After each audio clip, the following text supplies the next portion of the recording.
Hello everybody, STech here. Today we're going to be looking at how to make this really cool money gun. So let's get into it.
I've seen a face.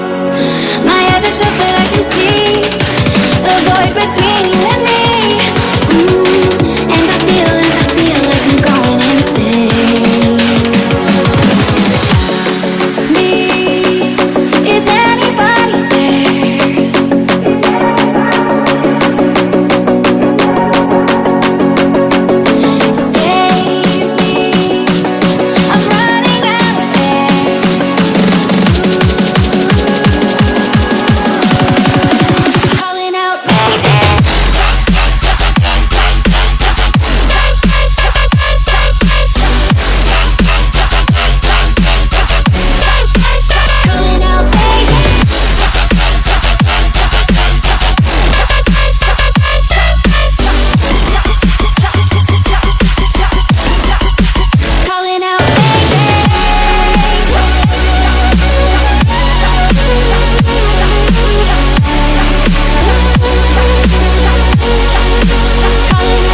Okay, so you just saw me make this and paint it.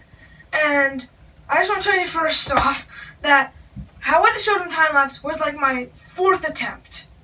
Like, 3rd attempt at actually building the body, 2nd time painting it. Like, I built my 2nd attempt, I built and painted, and then it didn't end up working. This is my 1st attempt. I'm just going to show you that real quick. It doesn't really work that well. Basically what you did, my first idea was that you would stick this popsicle stick in here so that the wheel had time to power up. And then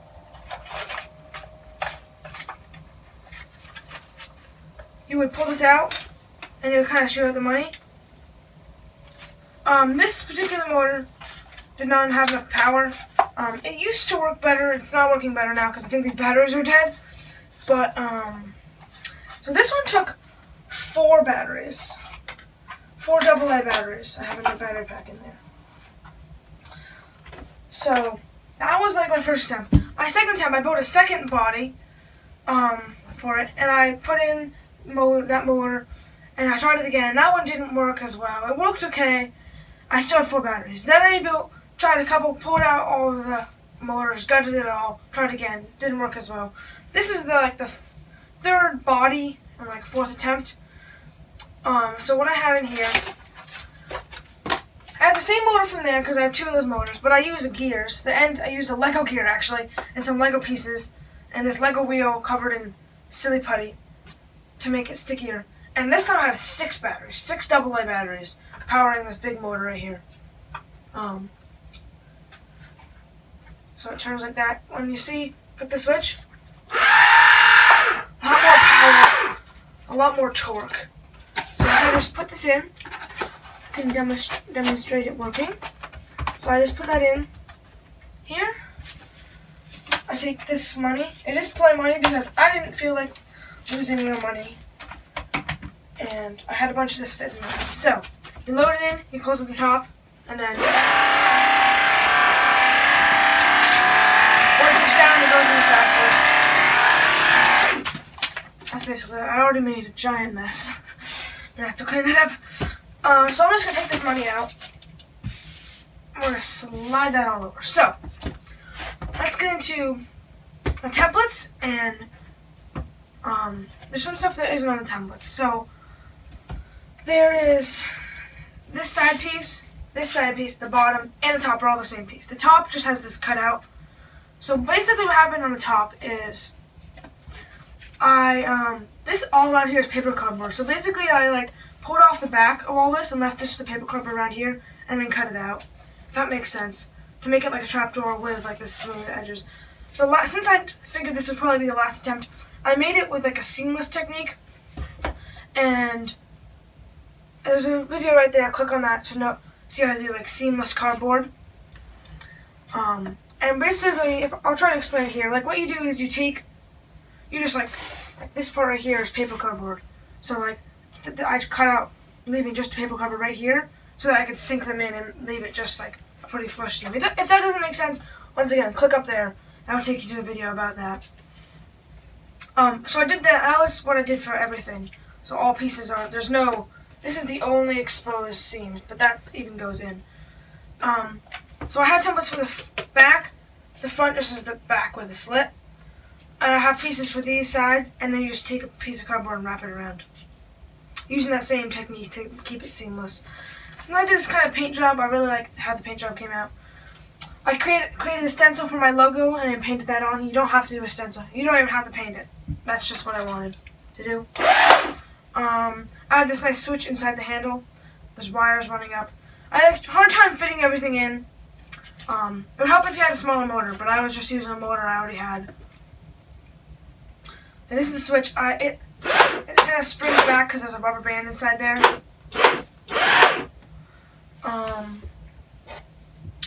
So the colors I use dark blue, a turquoise, purple, and orange, and then red and gray for my logo. Okay, I think that's just about it. If you enjoyed, then make sure to subscribe and turn on notifications so you don't miss a single upload. And also, check out my channel where I have lots of other cool videos on props from movies and video games. So make sure to subscribe so you don't miss a single one of those great uploads. Oh goodness, now I have to pick all this up. Oh goodness.